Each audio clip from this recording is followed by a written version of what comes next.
तालुक्यातील राहुड घाटात शुक्रवारी दिनांक 21 रोजी रात्री 9:30 वाजण्याच्या सुमारास 7 ते 8 वाहनांमध्ये झालेल्या विचित्र भीषण अपघातात एक महिला ठार तर 17 जण जखमी झालेत। त्यातील 5 गंभीर जखमींना नाशिक येथे हलवण्यात आले।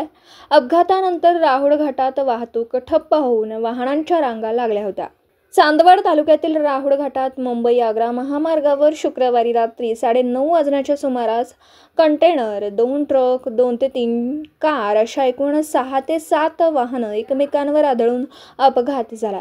या अपघातात उषा मोहन देवरे वय वर्ष 45 राहणार भारतीनगर मालेगाव या महिलेचा मृत्यू झाला। तर अभिमान त्र्यंबक देवरे वय वर्ष 43 भारतीनगर मालेगाव, मीराबाई महादू पवार वय वर्ष 50 मालेगाव, सार्थक योगेश पाटील वय वर्ष 7 मालेगाव, शीतल सूरज चव्हाण वय वर्ष 15 मालेगाव, रोशनी बापू महाले वय वर्ष 65 सटाणा, ज्योत्सना तेजस महाले वय वर्ष 30 राहणार श्रीकुरवाडे सटाणा, बापू मानसिंग महाले वय वर्ष 70 सटाणा, जेजाबाई भिला देवरे वय वर्ष 70 मालेगाव हे गंभीर जखमी झाले। तर तेजस बापू महाले वय वर्ष 38 सटाणा, तन्वीर आणि शेख वय वर्ष 32 मुंबई, अफरीन तन्वीर शेख वय वर्ष 32 मुंबई, सोनाली योगेश पाटील वय वर्ष 35 मालेगाव, बळीराम त्र्यंबक देवरे वय वर्ष 50 मालेगाव यांना तन्वीर शेख वय वर्ष 7 मुंबई,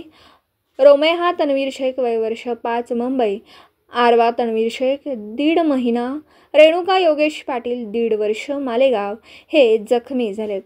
अपघाताची माहिती मिळताच चांदवड टोल नाक्यावरील अपघात विभागाच्या कर्मचाऱ्यांनी घटनास्थळी धाव घेऊन मदत कार्य केले। जखमींना तातडीने रुग्णवाहिकेतून चांदवड उपजिल्हा रुग्णालयात आणण्यात आलं, तिथे प्राथमिक उपचार करून गंभीर जखमींना नाशिक येथे पाठवण्यात आले। अपघातानंतर चांदवड उपजिल्हा रुग्णालयात नातलगांची एकच गर्दी झाली होती।